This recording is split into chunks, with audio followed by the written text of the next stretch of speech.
I mean, I think I released my first song actually at 14. It was really bad and it's not online anymore. So you Okay. can't find it unless I give you the unlisted YouTube link. Hi, Liddy. How are you? Hi, I'm good. How are you doing? I'm fantastic. I appreciate you doing this. Thank you so much. Yeah, of course. Cool. I love your background, by the way. Thank you. This is a fake plant wall that me and my roommate made in our apartment. It So looks great. thank you. Thank you. This is the perfect space for recording things. So we love it. For sure. Well, I'm Adam, and this podcast is about you and your journey in music. And we'll talk all about the new song. And I believe you have an album coming out as well, correct? I do. It's coming out pretty early 2023, but yeah, that's in the pipeline. So very exciting stuff. Yeah. Cool. Awesome. Well, first off, talk to me about where you were born and raised. Plano. Did I see Plano, Texas? Yeah. It is Plano, Texas. I was born and raised up until I was 7 in Plano, Texas. My whole family is from Texas, and so we moved to Florida around the time I was 7, just because my dad got like a new job, and so I'm like a little bit of everywhere is kind of where I've been born and raised because I was born in Texas, grew up there, and then I moved to Florida, and then after college I moved out to Los Angeles. So I've got kind of all three different locations. I've got Central U.S., I've got East Coast, and I've got West Coast. So That is cool. My family, they're not from Plano, Texas, but my parents are both from Ohio, and yeah. my mom's family all just decided to move to Plano, Texas, Oh at like one wow. point in life. Yeah, so random. I mean it's a nice little town, so It's I cool. get I mean, it. I've been there. I've been there a Yeah. handful of times. But yeah, it's Yeah. just I saw that, and I've met a few other people, like musicians that have came out of Plano, and it's just to me, I'd never even heard. I mean, it's just obvious if people aren't familiar, it's on the outskirts of like Dallas area, but Mhm. I hadn't seen or met a whole lot of people from Plano, and then recently enough, I've been talking to people from there. I think Hey, that's cool. absolutely. Yeah, go Texas. Oh yeah, for sure. So then Mhm. you moved to at 7, you moved to Florida. Mhm. Okay. And prior to that, have you had interest in music at all, or like how did you get kind of into music? Were you singing at an early age, piano? Yeah, so I think I've always kind of been like very musical. I've always, like to bring and like write songs for my mom, and then she'd be like, "Oh, this is kind of coherent. This is interesting." And then like when I moved to Florida, it was really like when I started to get super into music because I had found out from my grandmother that I was like very, very distantly related to Pocahontas. She was doing like a family tree, like kind of genome map. And so that was very inspiring to me, loving, Disney and the Pocahontas movie as a child and wanting to sing Wow. Colors of the Wind at my new school's talent show. And so I did in like kind of a tribute fashion to her. And so I ended up singing that, and I think I won or something, or I at least did like well enough that my parents were like, okay, like does she want to do like, musical theater? Is that kind of her route? And then I was like, yeah, no, I think that's the perfect route. And I got really involved in musical theater probably up until the time I was like 13, 14. I played Annie like 3 times just because of the hair. And Yeah, there you go. yeah, no, it made it so that it was like, oh, we know what to cast her as. She's Sure. easy. And so I did that, and then I started learning how to play guitar and write kind of my own songs around 13, 14. And that was really when I started like delving into kind of the artist side of things and portraying kind of like more pop contemporary music. And yeah, even a little bit of country, just because I grew up in Texas, and Hmm. I have a lot of influence from there. And I grew up listening to country radio because I would like carpool down to my high school, and that was all that they listened to, and I got really into it. So that's really where it all came from. Oh wow. And did I see that you were kind of like discovered earlier than that too, right? Like at 9 or something years old, you did something and you got scouted for something. Is that I think that's what I remember reading. That might have been maybe like something for modeling. I did a little Oh, bit of okay. modeling when I was Okay, maybe that's what small. it was. I did portray Felicity, the American Girl doll, in a magazine. So Oh, wow, that's that's exciting. floating around out there somewhere. I remember I Maybe went to that's the what I saw. audition. I read Maybe, about at maybe. least.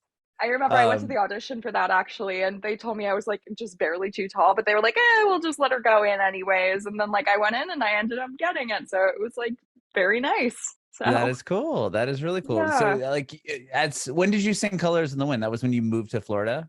yeah, that was around the age of Okay. 7. Yeah, Okay. And you were in what, yeah, like first or second grade at that point? yeah, Okay. basically, yeah. Cool. And so at what made you want to pursue guitar? Like when were you writing? You said you were writing songs kind of earlier on, but like at 13, Yeah. something you mentioned 13. Yeah, no, at 13, I ended up switching vocal teachers and like going to a new girl who did like kind of more pop style stuff and like more contemporary than Broadway. And Hmm. she helped kind of teach me how to write a song and also how to like play guitar. And like we wrote a lot of my first songs together, like, you know, first like really like sit down and write a song for me to perform with Hmm. her, which is very interesting because usually it starts off like, you know, writing by yourself and then you go to co-writing, but I've always just known how to co-write, and so that's been pretty helpful just kind of like going into the future and like especially with Nashville style co-writes. So Oh, right. Sure. yeah, Wow. yeah, So it all kind of came from this music teacher then. This new music yeah, teacher that you had. yeah, no, it did, and it was, you know, a great experience, and I'm really glad that I ended up kind of going down that path because I don't know, I don't think my voice is very Broadway suited anymore. It's definitely a bit more like kind of soft style, and Hmm. so I don't think I could have done the whole Broadway belt and, you know, dancing as well. I'm not a very good dancer, so I don't think I would have survived Broadway. Yeah, it's a lot of acting and dancing and sing. Yeah, that's but if you can Totally. write songs, that's a whole different skill Yeah, level, obviously. whole You different went ball game. you were going to Berklee College of Music for their summer programs? Yeah, I went to their summer programs for a few summers in a row back like 2015, 2013, I think was around that time. And it was kind of like when I was still in high school, and it Yeah. was a wonderful experience. It was really where I like fell in love with songwriting as opposed to like, you know, like performance or like, you know, recording in the studio. And like I've always loved like all the different parts of like being an artist and kind of putting music out there and performing it. But that was where like songwriting was kind of cemented as like my number one thing, that like I am above all else, like I want to be a songwriter and just somebody who creates art and puts it out into the world. And so yeah, those programs were super instrumental and kind of helping me find like my own voice and kind of figuring out like what I wanted to do in life. And that, you know, also motivated me to kind of go into music as I went into college and I moved out to LA and everything. Hmm. So yeah. How'd you hear about the Berklee program? I've interviewed other people that have went through the summer, programs there, and eventually ended up going to Berklee. But you went to USC, Mhm. which I'm curious about. But how did you find out about the Berklee program, and like what inspired you to want to go and try that out?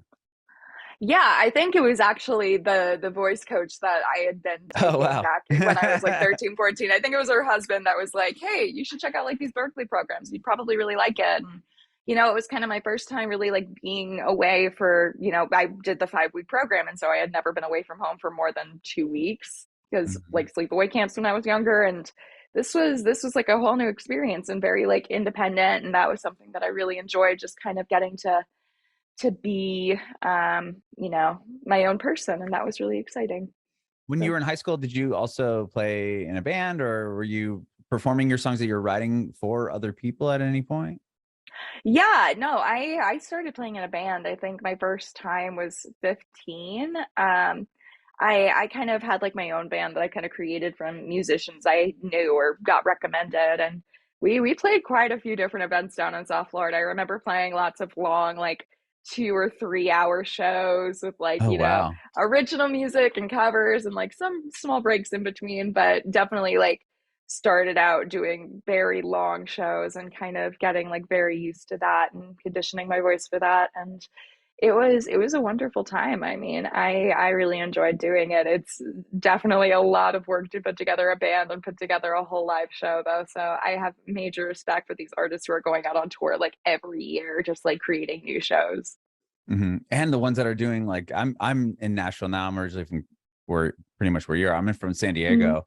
Yeah. And like to go out and see these cover bands or these bands and artists that are playing 3 hours a night, and just knowing all that material and then being able to put your own songs in and then know a million cover songs like that, to me is Yeah. just incredible. No, seriously, it's a whole different thing than what I'm used to now. I'm more used to like maybe 45 minutes to Hops set, but yeah. Sure. Mhm. So once you finish high school, why did you decide to go to USC instead of Berklee? Yeah, I didn't even end up auditioning for Berklee, which was kind of crazy. I think I knew that I wouldn't survive the winters in Boston, just kind of being from the southern Florida and US. Texas. And Yeah. yeah, the few times that I did go up to Boston, like one of them was in November and it was already like in the 0 to 10 range, and like there was snow on the ground, and I was like, yeah, no, I don't think I want to be here. I would rather be somewhere warm. Sure. And also, yeah, just the fact that like I think for my college experience, I wanted something that felt like, I was going to college with like, the football team and kind of the social life and getting to take classes that were even outside of music. Like I originally went in for a business major at USC and then I ended up switching over to music industry. But I did do a business minor and I took a couple of other, just like super interesting like gen ed classes that I really enjoyed. And I probably wouldn't have gotten that experience if I went to like a straight up only music school, and that was really important to me. And our football team was pretty good freshman year of Oh yeah. 2017. They're So always good. yeah. I mean, Last year they weren't great. They lost to UCLA. That was just like the oh, most depressing thing. the But big this rival. year, yeah, this year we're ranked number 10 right now. We've only lost once. So There you who go. knows? Who knows? Knock on wood. But yeah, no, it was just super important to have like kind of a real college experience, even though I was going for music and kind of knew that I wanted to spend my time kind of getting more skills in the music business. And were you pursuing a career like under as Lady Clark at this point, or like when do you start Yeah. releasing music under your name? And was that all in college or even prior to college? I mean, I think I released my first song actually at 14. It was really bad and it's not online anymore. So you Okay. can't find it unless I give you the unlisted YouTube link, and I'm probably not. So Probably not going to do probably that. not. It's pretty bad. It's like funny to look back now and laugh at it, but wow. I had a time at that point. But yeah, I've been releasing music under my name since I was like 14, 15. Okay. I think I released maybe like 5 or 6 songs that have been taken down since then. But I think my earliest song that I have out is I Hope You Dance, which came out in 2018, I Hmm. think, which was my cover of that I did with my second cousin Drew Womack, who actually sang the original backing vocals on the original track with Leanne, which was very cool. And so it was kind of cool to get that whole collaboration going. But yeah, after that, I think I released a couple more songs in like an EP format, and then I had all of these songs that I wrote in college and Hmm. that really felt like an album to me. And I was like, hey, I think I want this to be like my first piece of work that's out there that people can listen to. Cause I feel like really strongly about the quality of these songs. And I feel like people will actually like get a better sense of who I am as a songwriter and as a person, just in general, just by listening to these songs. And so that's what we've been working on, is putting together the album and putting that out. And I think I actually have a cover collection from 2015 that's out, but that's not like, original music. That's just, small Liddy singing. So So these the album that's coming out is a collection of songs that you've been writing for how many? I mean, a handful of years. Then it sounds like. a handful of years, I think. Yeah, the latest song I wrote for that was in junior year of college, and the earliest song I wrote for that was probably like senior year of high school. So it's like a 4 year Wow. span of when I wrote those songs. And all the songs that I've written after that, I've already got saved for a second project that I'm working on right now. But Oh, that haven't yeah, came out. no, So like even the most nope. recent one, Flood Zone, that's an old song to you at least. A little bit. Yeah. I mean, I wrote that, I think, maybe 3 or 4 years ago at this point. Yeah. Oh wow. Okay. Yeah, but I mean it's still really fun to kind of put it out and then get reminded as people listen to this, like, oh, this is new for them. Like they've never heard this, even Right, though like right. I'm That's, I very mean, like used to for the you, you're lyrics. like, okay, I've heard this, I've been Yeah, playing this song for 3 years, but nobody else, or yeah. people that haven't seen you, or if you haven't played it live, like don't know the song yet, right? No, exactly. And so it's always very exciting to put out a new song and kind of get people's reactions and kind of gauge like what songs that people are leaning more towards. And it's definitely been fun because I've released a ton of singles off of this album. And so just seeing which ones, continuously stay in like my Spotify top five, like listen to songs is very Hmm. interesting. Yeah. Very cool. I'm curious. I mean, obviously, you do a lot of work for the gun violence and being from Parkland, and was like, I can't even imagine you're in LA at this when the shooting happens. Yeah, yeah. So that was my freshman year of college that happened. I have two little brothers, and so they were still in high school at the time. Luckily, they didn't go to Douglas. They went to a different Oh, school I that was was a gonna couple of ask that. miles away. But yeah, I Wow, but mean, still, I I mean, I lived a mile away from the school. Like all of our neighbors, like my youngest brother's best friend, went through some severe PTSD and just he went to Parkland. He went to the school yeah, he was in the when he actual was there. building. Yeah. Oh, Yeah, wow. so it really affected the community. Parkland's a small town and everybody knows everybody, and so it was really dark. I remember my dad actually coached a few of the kids on that died, but they were on Josh's, my younger brother's basketball team for a little bit. And Oh my yeah, gosh, I so can't even he imagine. kind of knew some of their parents personally. But yeah, no, it was not something that I knew kind of how to react to and how to like I guess process just because I had never really expected it. I mean, I don't think anyone ever Oh expects yeah. something like that to happen like where they're from or where there's people that they know. And I did end up writing a song, a shot down stand up that I took a few months before I started writing it because I knew that I was very emotional about everything and I didn't want to be like just putting my emotions into a song about it and like not putting anything like logical or like reasonable that Hmm. people would like actually want to listen to other than just me being like please do something, which I mean the Right. song basically is just please do something and kind of calling out, how many children is it going to take before something changes, because the definition of insanity is doing the same thing over and over again and having the same thing happen and being shocked by it. And I think I wrote that song originally for the same year in 2018 they had a Wear Orange Day event, which is the National Hmm. Gun Violence Awareness Day, and that's in June. And I actually got asked to perform at the Parkland Amphitheater for that, which was the first place I had ever played a full band show. And that's, where they had ended up like only a few months earlier. I think they had just torn it down, but there was a whole memorial out in that like area in the park. And there were, the 17 gravestones. And I remember visiting that on spring break, and it was absolutely just horrible, just the saddest thing I have ever seen.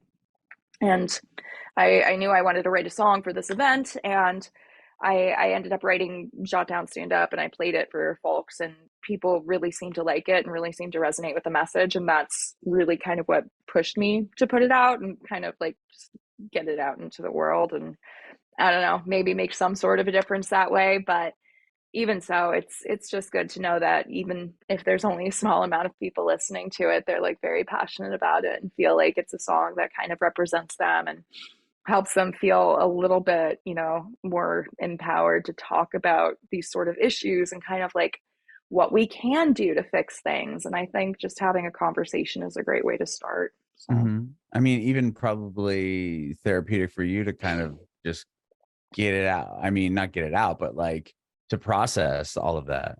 100%. Yeah, that's literally how I process my emotions, because when I get my emotions like stuck in my soul and I start feeling things, like it takes a while for that to like leave my system. I'm very much like a quick to feel something and very quick to, they're like slow to let it go. And so Uh-huh. I use songwriting kind of as a tool to kind of just at least write out and process and feel everything. And as soon as I can put a name to it, it's not as scary. So Hmm. Yeah, I can't even imagine that. Like just even being like just that close to school. Not even it's not even like it would happened in, you weren't like you saying that you had a little town. I mean, if it like happened somewhere, like I'm from San Diego, so if it happened in like Southeast San Diego, like that's far enough from me where I mean it would suck and I would still be like, oh my Yeah, God, like I can't believe this yeah, happened. But to be that close and to have actually no kids that were there and no kids that were, you sound like your dad coached some of those kids. I mean, that's just so yeah, that's crazy to yeah. think. No, it's so so sad, and I've been in contact with some of the parents since, just because like they've heard the song and reached out, and we've had conversations, and that's been good. But It must have it's been difficult yeah. to play that song. I mean, even the first time there at that event. Yeah, I'm pretty sure I was crying while I was singing it, which is always a fun experience I just to like be bet. completely Wow. overwhelmed with emotion, just like not hitting any of the notes. And I'm just like, maybe just listen to the words. Like, don't trust my Yeah. voice right now. Yeah. Just pick up the recording after. You'll see Yeah, what it's supposed to sound like. exactly, exactly. I'll record this at like a later date. Don't worry. Sure. Yeah. And even the Yeah. video, I mean, you're at the fence. I mean, just, yeah, it's a really impactful Yeah, piece of I work was you put actually together. able to work with my friends from USC, the film school. They helped me put together that music video, and that was really Oh, nice just really? because it was, just kind of a labor of love and just people who had been there for me when everything had happened and were able to really like talk about kind of what we wanted for that video and what we wanted the message to be. And I think it turned out really well. So, Hmm. And yeah. it's cool. I'm sure it's helpful to have, other very talented artistic people within the arm's reach of you at USC. Like, oh, hey, like obviously their film department is very like high. I mean, so is their music Yeah. department to be like, hey, can you help me with this video? Oh, sure. And then it looks like a, legit movie. But Yeah, no, totally. so that was 2018 when you did that, or 2019. Okay. So, well, talk to Yeah. me about, yeah, where, so you had the songs done, you that obviously traumatic event, and then how quickly after that are you kind of able to process and move forward into writing other songs, or I'm sure that had to take quite an effect for a while on you. It did. I mean, I definitely did write kind of other songs during that time period before I even wrote Shot Down Stand Up, just because I knew that I needed a minute before I could write that. Hmm. And I mean, I was able to write other stuff after. It's, you know, just definitely a period of shock. I don't remember how long that necessarily lasted, but it's something that hurts whenever you think about it. And Hmm. I mean, I don't know if I'm ever not going to feel like some kind of twinge of pain or melancholy just kind of in like my stomach every time I think about it. So, Sure. yeah. Well, I do know that you have like quite a big following on like TikTok, and you've had some viral moments on there to kind of go into a lighter subject line here. Yeah, yeah, yeah. Um, was that? Tell me about like when did that start? Was that during the pandemic or after the pandemic or? Well, okay, so I used to be like really active on Musically, which got bought Oh, by TikTok. really? Yeah, Okay, no, I had quite a few viral moments on Musically back when I that's had like the cool. featured page and I would get Sure. My put on son that had and I Musically. He's on way on yeah. TikTok, but I remember he showed me Musically, and I'm like, oh, this is kind of cool. And then the Yeah. fact that it just turned into TikTok, like a Hmm. year or whatever, a couple years later, I can't remember when he showed me Musically, but there wasn't a whole lot of artists Yeah. that were like No. well known on there. I think Halsey had a Musically account. Like, she I was maybe think the they one of the only did. ones. Yeah. I was like, oh, that's crazy. Yeah, no, it was definitely like a super interesting time and like I had to kind of like go with the trends of what was happening and it was very interesting videos that I made, but I think it got bought by TikTok back in like 2019. I remember I was actually at the party where they like, pushed the button and then Musically turned into TikTok and Oh, so they were like, really? "Ah." Yeah, yeah, Oh, and so wow. Tell me I've about I've that. been That's making crazy. videos on that platform forever. And so, yeah, I think that was back in 2019. That was really cool. I flew out to LA specifically to go to that actually because I was like, ooh, this looks like a very interesting party to go to. And it was just fascinating. I was like, oh, okay. So what else can I do? Is this like something I do something different for? And then like eventually you learned like how How that TikTok was different than Musically and how to like post videos that Yeah, the were like algorithm more changed, I'm sure. coherent. Oh yeah. No, the algorithm. TikTok's got its algorithm. We know that. So Right. yeah. Okay, so you were on it when it was musically. You had some viral moments. Were those with your own songs or with covers or? With cover songs mostly. Yeah, Okay. I would do like just random cover songs I would think of. I posted a lot of like acoustic cover videos and that was really good. I then, as TikTok became more prominent, I started posting, original songs and also sometimes covers, but mostly like original songs and then maybe like a few videos of my dog. And, it was the original songs that ended up kind of taking off sometimes and getting lots of comments and just people interacting and being like, oh my gosh, I love this. And that's always like super nice to hear and really makes me feel like, okay, there's actually people who would want to listen to this music. It's not just, me making music in my bedroom and then like five people being like, this is all right. So Right.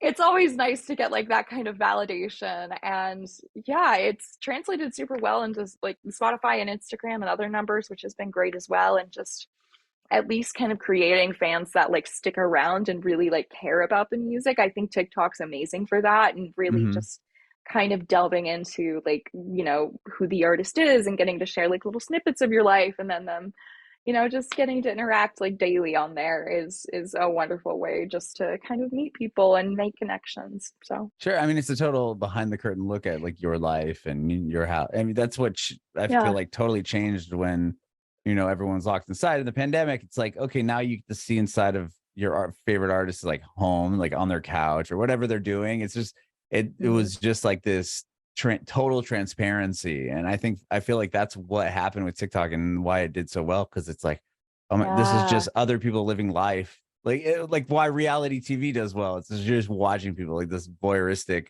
angle Yeah. of life. But it's crazy and it's cool. And so you're doing that, and then obviously you're ahead of the game because you're working on musically. And then when TikTok turns around, and then the pandemic happens, and how obviously were you working on stuff like how did that affect you as far as your music went? Like, did it affect any release plans for you or any were you going to release a record? I mean, I don't know. There's so many people are affected Yeah. in different ways. Obviously, aside from the fact that there's this pandemic happening and people are getting sick and everyone's freaking out, but Yeah, so that was a whole thing that happened. I remember we hadn't planned on releasing anything around that time. I was actually just like finishing up this kind of album. And so I had a ton more songs to at least record vocals for and I ended up getting like kind of a studio set up. I invested in like a really nice mic and like a really good like DAW and just kind of getting everything together so that I could produce myself vocally. But then even like my producer was able to figure out like he's up in Nashville and so he was able to get like this application, I think it's called like Team Viewer or something, and it gives you Mhm. like remote access to someone's computer. And so he would just like, fool around on his computer and then he would be able to like kind of produce me from Nashville like That's remotely. so And I would crazy. just sing into my mic in LA and then he would like pause it and then he'd be like, perfect, do it again or let's move on to the next take. And it's been working super well. It's still something that we're doing to this day. Like I don't feel the need to go into a studio anymore when I could just sit here with like my super nice mic that like sounds amazing and I can just be kind of in the room where like I write the songs anyways and it just feels very comfortable here and I feel like, that gives the voice a whole new like kind of edge and yeah, no, I think that's one of my favorite parts that has come out of the pandemic is just the ability to record from home now and just know how to do everything kind of myself, which is exciting. That is, and it's amazing that you're able to work with somebody like in Nashville, right? You're thousands of miles away from somebody, and they're able to just Yeah. tap into your computer and Yep. produce with them as if you were right in the same room. I find that so fascinating, and artists that are able to work with people across not only across the country but across the globe, just being able to collaborate that way, all because of the Yeah. technology that there is nowadays. No, definitely. And even like going into like Zoom writing, I did a lot of Zoom writing sessions and it was really cool because I was able to write with people who were, based in Nashville or based in like Seattle or based in just, different parts of the world. And that was really cool because I probably wouldn't have been able to like get a chance to write with these people if I wasn't, in that area and requiring me to like make a trip and like book out the time and just, now it's just, book out the time and we can just go on Zoom and we can write. And Right. It's I actually enjoy Zoom writing. I don't think it's like that much different than in the room writing for me, at least personally, but I do totally understand the aspect of like kind of creating an energy in a room. So, Yeah, the only thing I've heard about people not liking it is just like the pre banter, like going in, especially if you don't know somebody, like you just yeah. hi, like you're on the Zoom call, like okay, do we start writing right away? Like instead of having like this vibe, like maybe a little bit of Yeah. You got to have the pre-banter. That's like the the pre best part ban of a writing exactly, session. yeah, Yeah. kind of getting to know. 100%. But I'm sure you still can do that Yeah. over Zoom and like what we're Oh, doing, right? I totally. mean, you just sit around Yeah. and hang for a half an hour, and then just like start Mhm. writing or whatever. Exactly. Yeah. Very cool. Well, tell me about Flood Zone. So you Mhm. said that's the song that came out. You wrote in 2019? Yeah, I think I wrote that 2019, 2020, somewhere around that time. That was around the time when I was like kind of finishing the songs for this project. And Okay. yeah, no, I started writing that song specifically from the title Flood Zone because I was like, ooh, what an interesting metaphor to kind of bring up that, you build this relationship and it's kind of built on like maybe like not so solid ground and like you're not necessarily feeling like super secure with that person and it's something that you have to work out the communication issues and whatnot and just kind of like comparing that essentially to being in a flood zone and being maybe somewhere where there's like a little dip in the hill and there's lots of water will collect down there and you're kind of setting yourself up for failure because if a storm comes through like you're going to get wrecked. It's not like you're built so that like there's at least a little bit of a buffer. And so, yeah, I wanted to write a song kind of comparing that. And, growing up in Florida, I do, have a bit of experience with hurricanes and flooding and Oh, whatnot. And sure. so I was able to use kind of words from that to, fill out the metaphor and kind of bring that chorus to life. And then I decided to get a little more specific with the verses and whatnot. And yeah, no, I was really excited after writing that one because I felt like I had written kind of classic Nashville like country hook with that, where I was like, Hmm. take an idea and then kind of flip it on its head a couple of times, through the chorus and then like through the bridge and everything. And that was something I was really excited about. Very cool. And so you said the record or the full album is going to come out in the beginning of next year. Yes. Okay. Yes. So how you've released a handful of singles, so all of those songs will be on the album. Then you have obviously more that will be Yeah. released to be. Do you have any more singles coming out before that? I don't think so. I think we're just Okay. gonna do the album. I mean, I have a Christmas song coming out in a couple of weeks, which Oh, well, tell me about is that a gonna little be bit. good. Yeah, so I did kind of my own rendition of Silent Night, which is just, a really pretty Christmas song that I've always really loved. And it's definitely got some kind of like ambient, a little bit of like Phoebe Bridgers vibes, I'd say, and just Hmm. very chill, very peaceful to listen to. And it turned out perfect. The producer I work with, Mark Siegel, he's a genius. I send him like reference tracks and he like gets it spot on the nose the first time. And I'm like, yep, you got it. That was exactly what I wanted to go with. And so, yeah, I'm really excited to put it out, and I think it's a nice little addition because I've got a couple of Christmas songs out there now, so it's like a little, put it all together, and it's like my own little Christmas project. So, Very, very cool. And yeah, with Liddy's Lounge, are you doing like lives in this area, or like what's up with the gosh, lounge? I haven't done a live in a second, but I really should be. I remember I was doing a ton of lives like back in the day when we first put this up, and it's a wonderful background to use. I think I will in the future. That's Right. that's Yeah, I was something that I wondering what. definitely Yeah. plan on doing. Yeah, Okay. 100%. Very cool. And I have one more question. I appreciate your time Mhm. today. Thank you so much. Um, Absolutely. Thank you for having me. yeah, I want to know if you have any advice for aspiring artists.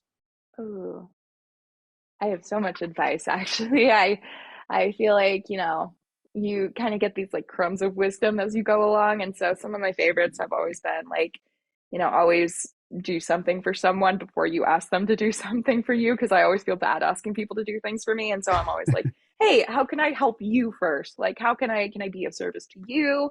And then like maybe, not necessarily viewing like relationships as transactional and just kind of like being yourself and just treating people like people and genuinely like making emotional connections with people is probably one of the most rewarding things, I think, because it's something that you're a little bit surprised about because it is, you know, work when you're making music and trying to promote yourself. But it's also nice just to kind of create, you know, those little friendships in there where you can kind of go back to people and just be like, hey, you remember, you know, last time we talked about blah, blah, blah. And I would say also just write like what you feel and don't necessarily like try and put yourself in a box or be like, oh, okay, I only listen to this type of music, and so I'm only going to create this type of music. I think I grew more as an artist when I started listening to other types of music besides country, and that's something that being out in LA has definitely helped with, just because there is so much new music out here and so Mhm. much just like fascinating artistry. And yeah, I would just say, you know, open yourself up to possibilities and try writing outside your comfort zone every once in a while. Bringing it backward.